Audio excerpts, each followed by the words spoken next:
حضور کیا ہوا؟ فرمایا وہ والے مکان بناتے ہو جن میں تم رہ نہیں سکتے، وہ والا مال جمع کرتے ہو جو کھا نہیں سکتے، حیا نہیں آتی؟ عرض کی حضور حکم کریں تو محبوب فرمانے لگے جوتے کا ایک تسمہ بند کرتا ہوں تو سوچتا ہوں دوسرا بند کرنے سے پہلے موت آ جائے گی، ایک سانس اندر جاتی ہے تو دوسرا آنے سے پہلے میں یاد کرتا ہوں کہ مجھے دنیا سے جانا ہے۔ تمہیں حیا نہیں آتی؟ وہ مکان بناتے ہو جن میں رہ ہی نہیں سکتے، وہ مال جمع کرتے ہو جو کھا۔ حقیقت پسند نہیں بھائی ہم۔ بہت سارے لوگ یہاں بڑی باتیں سناتے ہیں، بڑی، میں کہتا ہوں اصل میں نا زیادہ باتیں سنا کے نا بیچارہ اپنے آپ کو مطمئن کرنا چاہتا ہے، اصل بات یہ ہے کہ اندر سے نا ہلا ہوا ہے، کچھ بھی نہیں، بڑا زیادہ ہنستا ہے اور مجھے لگتا ہے کہ کوئی گہرا زخم چھپا رہا ہے۔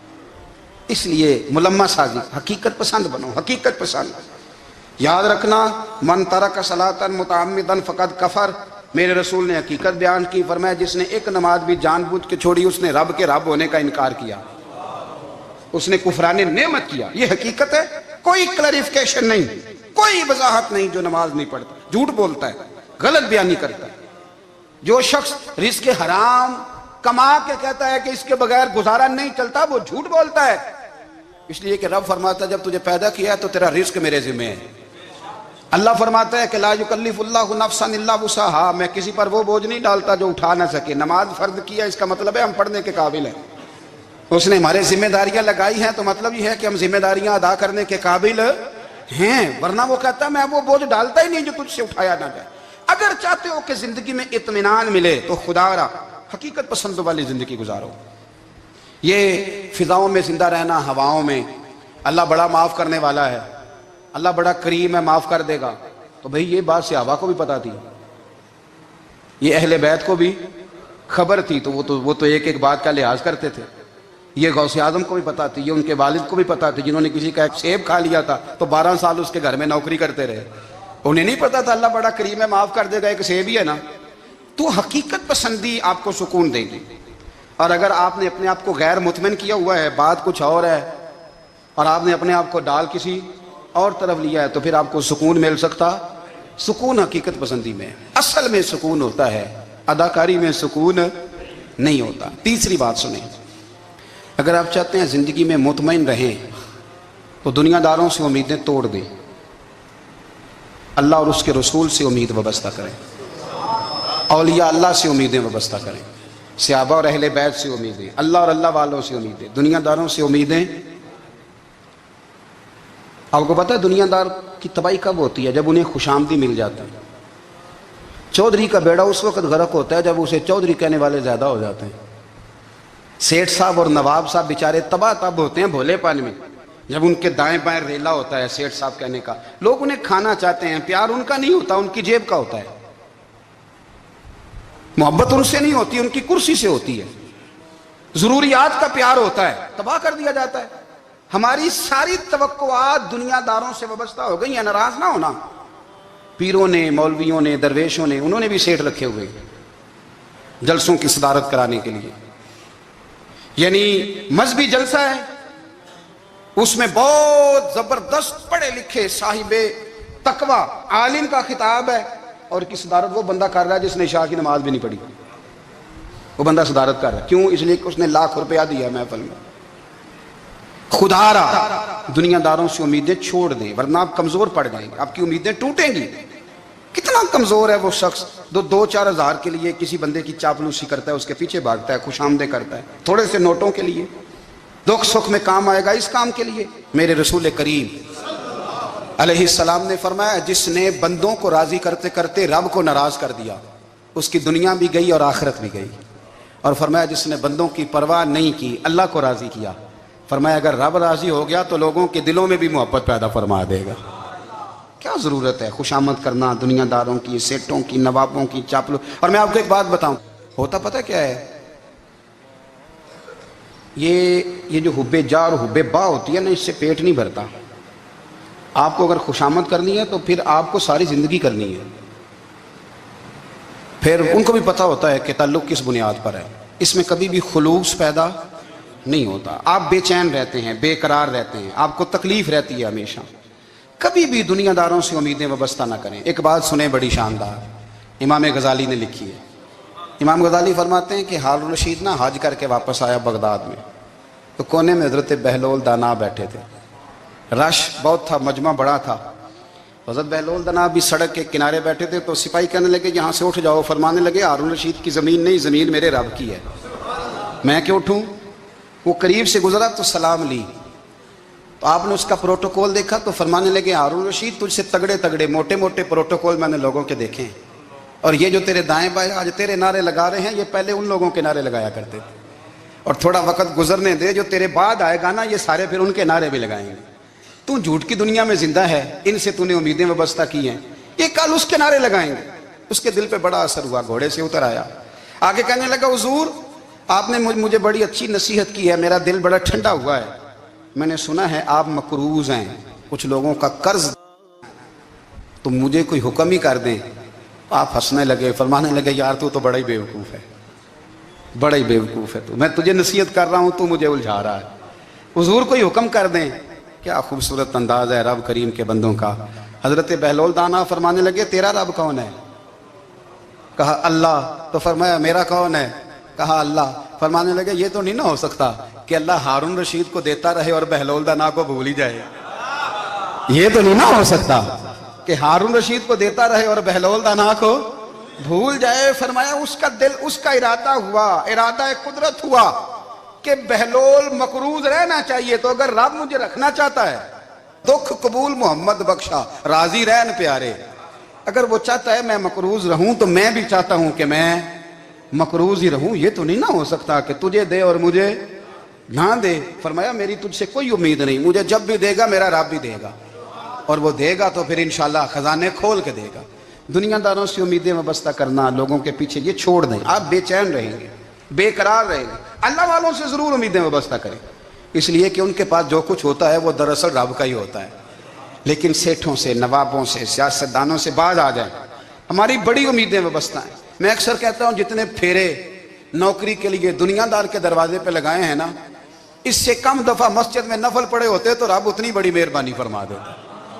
تیسری بات یہ یاد رکھیں، اگر سکون لینا چاہتے ہیں نا، اگر سکون لینا چاہتے ہو نا تو لوگوں کو ڈسکس کرنا بند کر دو۔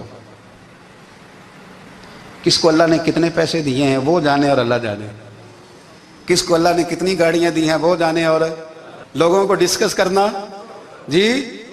یعنی میں ایک جگہ بیٹھا تھا تو ایک صاحب گاڑی والا گزرا، گاڑی میں بیٹھ کے، اس کا پڑوسی تھا، کہنے تھا منہ ہے کار والا، میں کہ وہ ہے تاں ہی بیٹھا ہے، تو میں کہ سمجھانا دینا انہوں، میں کہ توں تے میں صاحب لائیے بھی ساڑھے کول کوئی نہیں، وہ تے ہے، لیکن نا اللہ نے اسے دی ہے نا، تو اللہ نے چاہا نا وہ کار میں بیٹھے، تو اس نے پھٹے پہ بیٹھ کے یہ تبصرہ کیا کہ منہ ہے کار والا، میں کہ ابھی وہ ہے تاں کار ہے۔ اب مجھے تجھے اندازہ لگانا چاہیے کہ ہم کیا یہ بحث ہے، یعنی اللہ کو چاہیے تھا معاذ اللہ کے پہلے تم سے پوچھتا کہ اسے کار دینی ہے کہ نہیں، کیا مطلب فضول بحث ہے۔ وہ چیز ہمیں اتنا تنگ کرتی ہے، اتنی تکلیف دیتی ہے کہ آپ یقین کریں سارا دن اسی کو ڈسکس کرتے ہیں، سارا دن۔ اس کے پاس گاڑی ہے، اس کے پاس کار ہے، فلانے کا پیسہ 1 نمبر ہے، فلانے کا 2 نمبر ہے، فلانے کا 6 نمبر ہے، اصل بات کے اندر حسد ہے، اس کو نکالو۔ ایک بات کہنے لگا ہوں، اسے یاد رکھنا، میرے اعلیٰ حضرت رحمۃ اللہ علیہ فرمایا کرتے، حسد کرنے والا بندوں پر اعتراض نہیں کرتا، اللہ پر اعتراض کرتا ہے۔ وہ کہتا ہے اللہ اسے کیوں دیا ہے، اتنا کیوں دیا ہے، معاذ اللہ وہ اللہ کی تقسیم پر اعتراض کرتا ہے۔ حسد کرتے ہو بے چین رہو گے، حسد آپ کے دل کو تڑپا کے رکھ دے گا، چھوڑے۔ اللہ بڑا کریم ہے، جس کو جہاں چاہتا ہے وہاں بٹھا دیتا ہے۔ آپ قطعاً اس بحث میں نہ پڑیں کہ اللہ نے کس کو کتنا دیا ہے، کب دیا ہے، کیوں دیا ہے، وہ بڑا بے نیاز ہے۔ حسد آپ کو تباہ کرے گا۔ دنیا میں پہلا گناہ جو ہوا تھا وہ حسد تھا۔ ابلیس نے حضرت آدم سے حسد کیا، کہنے لگا میں بہتر ہوں، سرداری اس کو مل رہی ہے، یہ تو اللہ کو پتہ ہے نا کس کو دینی ہے۔ اور دنیا میں پہلا قتل حسد کی وجہ سے ہوا، حابیل قابیل کے درمیان حسد کا معاملہ تھا، خاتون کا نکاح اس سے کیوں ہو رہا ہے، مجھ سے ہونا چاہیے۔ حسد تباہی کرتا۔ آپ یقین کریں، یعنی دکاندار کے سامنے دوسری دکان پڑتی ہے پریشان ہو جاتا ہے، وہ کہتا ہے میرا کیا بنے گا، لا حول ولا قوت الا باللہ العلی العظیم، یعنی تیرا کیا خیال ہے کہ تیرے حصے کی روٹی وہ کھا جائے گا، اتنا چھوٹا دل، یعنی تیرا موقف یہ ہے کہ تیرے حصے کا نصیب اس تک چلا جائے گا، یہ تیری خواہش ہے۔ ایک دوسرے کی کمزوریاں بیان کرنا، اس کا تو مال ہی ناقص ہے جی، اس کے تو پاس ہی کچھ نہیں، یہ تو کمزور لوگوں کا طریقہ ہے۔ میرے رسول کریم علیہ الصلوۃ والسلام گزر رہے تھے، پت جھڑ کا موسم تھا، خزاں کا موسم تھا، درختوں کے پتے جھڑ رہے تھے، صحابہ کو ساتھ لے کے حضور گزرے اور ایک درخت کی ٹہنی کو پکڑ کے حضور نے ہلایا۔ صحابہ فرماتے ہیں کہ چھم چھم اس کے پتے گرے، زمین پر ڈھیر لگ گیا۔ حضور نے فرمایا دیکھا تم نے کیا ہوا؟ حضور ہاں۔ فرمایا کتنی تیزی سے پتے جھڑے ہیں، صرف تنا رہ گیا ہے اور خالی ٹہنیاں رہ گئی ہیں، کوئی حسن بچا ہے؟ حضور نہیں۔ تو نبی کریم فرمانے لگے جو حسد کرتا ہے نا اس کی نیکیاں بھی اسی طرح جھڑ جاتی ہیں، اسی طرح۔ اور ایک جگہ حضور فرمانے لگے جس طرح راکھ لکڑی کو آگ کھا جاتی ہے، جس طرح لکڑی کو آگ، جب آگ کھا جائے تو پھر لکڑی کو لکڑی نہیں کہا جاتا، راکھ کہا جاتا ہے، کوئلہ کہا جاتا ہے، اس کی اصل باقی یعنی اسے کھائی جاتی ہے۔ تو حضور علیہ الصلوۃ والسلام فرمانے لگے جس طرح آگ لکڑی کو کھا جاتی ہے، فرمایا اسی طرح حسد نیکیوں کو کھا جاتا ہے، نیکیاں رہتی نہیں۔ حسد کرنے والے کے پاس نیکیاں یعنی ان کی اصل شکل موجود، کبھی بھی حسد نہیں کریں۔ اللہ کی تقسیم ہے، جس کو چاہے جب چاہے جتنا چاہے عطا کرے۔ اور چوتھی بات میرے بھائی، کبھی بھی بغض نہ پیدا کریں۔ بغض والے لوگ بے سکون رہتے ہیں۔ بہت ساری کمزوریاں ہمارے اندر ہوتی ہیں نا، پھر اللہ ہماری روزی تو نہیں نہ بند فرماتا، یہ تو نہیں کہتا کہ زمین سے نکل جاؤ۔ اگر یہی والا معاملہ ہو جو ہمارا ہے کہ شادی پہ اس نے میرے ساتھ برا سلوک کیا تھا، اب ساری زندگی بغض رکھنا ہے، اگر یہی معاملہ فرشتے اللہ کی بارگاہ میں کہیں کہ یا اللہ اس نے فلانے دن شراب پی تھی، اب اس کو زمین میں نہیں رہنے دینا، نظام زندگی چلے گا؟ تو اگر اللہ ہمیں معاف کرتا ہے تو ہم بندوں کو معاف کیوں نہیں کرتے؟ آپ یقین کریں اتنی لمبی عداوتیں، اتنا لمبا حسد، اتنا لمبا بغض، اتنا لمبا۔ حدیث میں نے پڑھی، میں حیران رہ گیا۔ میرے نبی کریم علیہ الصلوۃ والسلام نے فرمایا اپنی بیوی سے کبھی بغض نہ رکھنا، اگر اس کی ایک بات ناپسند ہو تو اسے چھوڑ کے وہ بات دیکھو جو تمہیں پسند ہے۔ میں اس حدیث کو پڑھ کے سوچنے لگا کہ کیا بیوی کا بھی بغض رکھتے ہیں لوگ؟ اب حضور نے کہا ہے تو اس کا مطلب ہے لوگ بیوی کا بغض بھی رکھتے ہیں۔ اب اس پر استدلال کر کے مجھے کہنا پڑے گا کہ سسرال والوں کا بغض بھی رکھتے ہیں، کہنا پڑے گا کہ بھائی کے سسرال والوں سے بھی بغض رکھتے۔ اس حدیث کی روشنی میں سمجھا کہ لوگ بھابھی کا بغض بھی بغض رکھتے ہیں، بغض، ورنہ عادتیں تو ہماری بھی کئی بری ہوتی ہیں۔ اگر عادات ایک وجہ بنے اختلاف کی تو عادتیں تو ہماری بھی کئی بری ہیں، لیکن ہم اپنی بری عادتوں سمیت اپنے آپ سے پیار کرتے ہیں، اور سامنے والے کی ایک بھی عادت بری ہو تو اس سے بغض رکھتے ہیں۔ بغض نہ پیدا کریں۔ میرے نبی پاک علیہ الصلوۃ والسلام نے فرمایا کچھ چیزیں تمہارے دین کو مونڈ ڈالیں گی، تباہ کر دیں گی، کاٹ دیں گی۔ حضور کون سی؟ فرمایا حسد، تکبر اور بغض، یہ تمہارے دین کو تباہ کر دیں۔ ہم بے چین اس لیے ہیں کہ ہم نے بہت سارے لوگوں کا بغض پالا ہوا ہے، اور ہر فیلڈ میں سیاستدان نے سیاستدان کا، ذاتیات پر اتر کے بات کرتے ہیں، معزز ترین لوگ، تاجر نے تاجر کا، اللہ ماشاءاللہ بعض جگہ پہ اہل علم بھی ایک دوسرے سے عداوت رکھتے ہیں۔ خدا را دل رب کریم کے آنے کا ٹھکانہ ہے، یہ صاف ہوگا تو اس میں رب رسول کے جلوے ہوں گے، اور اگر اس میں عداوت ہو، اس میں بغض ہو، اس میں کینہ ہو، نفاق ہو، سنیں میرے رسول کریم حضرت ابوبکر صدیق رضی اللہ تعالیٰ عنہ کہتے ہیں میں رو ہی پڑا۔ مکہ فتح ہوا نا تو اکرمہ بن ابو جہل نے پیغام بھیجا کہ میں نا کلمہ پڑھنے کے لیے آ رہا ہوں۔ بات لمبی ہے، میں موضوع پہ رہنا چاہتا ہوں۔ کہتے ہیں جب وہ آنے لگا نا تو نبی پاک نے ہم سب کو بلایا، ہم حاضر خدمت ہوئے تو حضور فرمانے لگے کہ اس کے باپ نے نا بڑا ظلم کیا ہے ہمارے ساتھ، ابو جہل نے بڑا ستایا ہے، بڑی تکلیف دی ہے۔ آپ مجھے بتلائیں کہ وہ ایک دفعہ کسی شادی پہ بحث ہوتی ہے بیوی کے بھائی کے ساتھ، پھر ساری زندگی اس بیچارے کو معافی، وہ 10 دفعہ گھر آتا ہے معافی مانگنے پر سوال ہی نہیں پیدا ہوتا، میں او ہو مجھے ہی کہہ دیا، یعنی پھر مجھے ہی کہہ دیا آپ نے، اور میری شان میں بے ادبی، اور پھر میں معاف کر دوں؟ توبہ توبہ توبہ، یہ کیسے ہو سکتا ہے؟ میری ناک نیچی ہو جائے گی، اور آپ نے مجھے کہہ دیا، سوال ہی نہیں پیدا ہوتا۔ اور یہ رونا میں اکثر ہوتا ہوں کہ شادی والے دن داماد صاحب کا زیادہ دماغ خراب ہوتا ہے۔ جب چھوٹی سالی کی شادی ہوتی ہے نا اس دن اس کو بخار چڑھتا ہے، کوئی اس کو کان میں کہتا ہے تیری عزت نہیں کر دے، اس دن اس کا دماغ خراب ہو جاتا ہے، بچے اٹھا کے نکل آتا ہے، وہ بیچارہ سسر منتیں کر رہا ہوتا ہے کہ تیری مہربانی آ جا، یہ عزت کرا رہا ہے۔ تو میں نے کہا احتجاج کر کے جو عزت کرائی جاتی ہے وہ عزت نہیں ہوتی۔ ہاں یہاں مانگ کے عزت لیتے ہیں لوگ، یا احتجاج کی کوئی عزت ہے؟ آپ کے اندر کمالات اتنے ہوں کہ آپ کی عزت کرنے کو دل چاہے، یعنی مزہ آئے، یعنی لطف آئے، یعنی آپ دور بیٹھے ہوں تو کسی کا دل کرے آپ کو اسٹیج پہ بلانے کے لیے. یہ کیا بات ہوئی کہ چھائے جانا اور بھاگ کے آگے جانا؟ ان سے نکلیں. اکرمہ بن ابو جہل کلمہ پڑھنے کے ارادے سے آ رہے ہیں. حضور علیہ السلام نے صحابہ کو بلایا. کتنی زیادہ دعوت رکھی جا سکتی تھی معاذ اللہ. کب سے وہ چلا تھا ظلم کرنے، اور اس کے بعد اس کا بیٹا شروع ہو گیا. کتنی باتیں تھیں جو ناقابل معافی تھیں، پر کریم رسول نے ہمیں بتلایا ہے کہ سکون والی زندگی کہتے کس کو ہے. جب سب لوگ جمع ہو گئے تو حضور نے فرمایا بھئی وہ کلمہ پڑھنے آ رہا ہے، اس کے باپ نے ظلم بڑے کیے ہیں، پر میری نصیحت یہ ہے کہ اس کے سامنے اس کے باپ کو کوئی برا نہ کہے. خبردار کوئی اس کے سامنے کوئی بات نہ کرے. اب وہ کلمہ پڑھنے آ رہا ہے، مطیع ہو کے آ رہا ہے، بان کے آ رہا ہے. کہتے ہیں اللہ کے رسول نے نا کافی دیر تک خطبہ دیا، بریفنگ دی، بات سمجھائی. جناب صدیق اکبر کہتے ہیں میں رو پڑا. ایک صحابی مجھے کہنے لگے تمہیں کیا ہوا؟ تو میں نے کہا میں مصطفیٰ کی رحمت پہ رو رہا ہوں. دیکھو کن کے لیے حضور گراؤنڈ بنا رہے ہیں، اے دیکھو کن کے لیے حضور تیاری کر رہے ہیں، جنہوں نے ساری زندگی دشمنی کی. خدا را یہ اندر سے عداوتیں نکال پھینکو. او بھائی اتنا تو لمبا ٹائم ہی کوئی نہیں، اتنا تو وقت ہی کوئی نہیں، اس کو صاف رکھو. بندہ کوئی کر بھی گیا تو کوئی حرج نہیں. چنگی مندی سجنا کولوں 100 واری ہو جاندی، یار یاراں دا گلا نہیں کر دے. اصل پریت یار یاراں دا جڑا گلا کردا تے یار نہیں جی ہوندا. ہاں پکی بات، پکی پیڑی. میرا ایک سنگی مجھے آ کے آنے لگا فلانی جگہ بندہ یہ بات کر رہا تھا. میں کہ تو اوتھے ہی سیں سوندا سیں، تم ہی نال ہی سیں.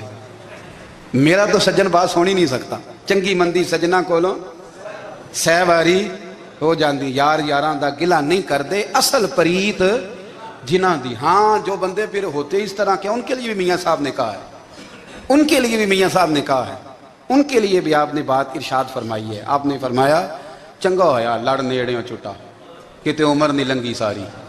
بے قدران دی یاری کولوں توبہ لکھ لکھ باری. او چنگا ہویا لڑ نیڑیوں چھٹا، کتے عمر نہیں لنگی ساری. جو اس طرح کا تھا نا شکوے کرنے والا، بغض رکھنے والا. فرمایا بے قدران دی یاری کولوں توبہ، یعنی لاکھ تے لاکھ کنے ہو گئے؟ یعنی 2 لاکھ باری توبہ کی تھی انہوں نے، گنی نہیں جا سکتی جتنی میاں صاحب نے توبہ کر دی. بے قدرے دوست بے قدران دی یاری کولوں توبہ لکھ لکھ باری. چنگا ہویا لڑ نیڑیوں چھٹا، کتے عمر نہیں لنگی ساری. تو مہربانی کریں، ایک تو اگر آپ مطمئن رہنا چاہتے ہیں تو کبھی کبھی نا مست ہو کے ذکر الہی کریں. مست ہو، وہ والا ذکر نہیں جس میں آپ موبائل بھی دیکھ رہے ہیں اور کہانیاں بھی. میرے سامنے کو بندہ جمعے والے دن یا تقریر کے درمیان تسبیح لے کے بیٹھ جائے تو میں اس سے پوچھتا ہوں تو دو کام ایک ٹائم جی کیویں پہ کرنا ہے؟ میری بھی بات سن رہے ہو، تسبیح پڑھی تو ممکن ہی نہیں. تسبیح تو تسبیح ہے، جب وہ ہوگی تو پھر کوئی اور کام سوال ہی نہیں پیدا ہو. ایک تو ذکر کریں محو ہو، دوسری بات حقیقت کا سامنا کریں. آپ اگر مطمئن رہنا چاہتے ہیں تو حقیقت پسند بنیں. تیسری بات حسد چھوڑ دیں، دوسروں کو ڈسکس کرنا چھوڑ دیں. آپ یہ دیکھیں کہ اللہ نے مجھے کیا کچھ دیا، اس پہ راضی رہیں. اور چوتھی بات عداوت چھوڑ دیں، سینے میں کینہ چھوڑ دیں. آپ کی زندگی مطمئن ہو جائے گی، آپ خوشحال رہیں گے. وہ جو آپ لفظ کہتے ہیں نا کہ میں بور ہوں، میں پریشان ہوں، اس سے آپ نکل آئیں گے. اللہ ہمیں محبوب کی غلامی میں زندہ رکھے، غلامی میں موت.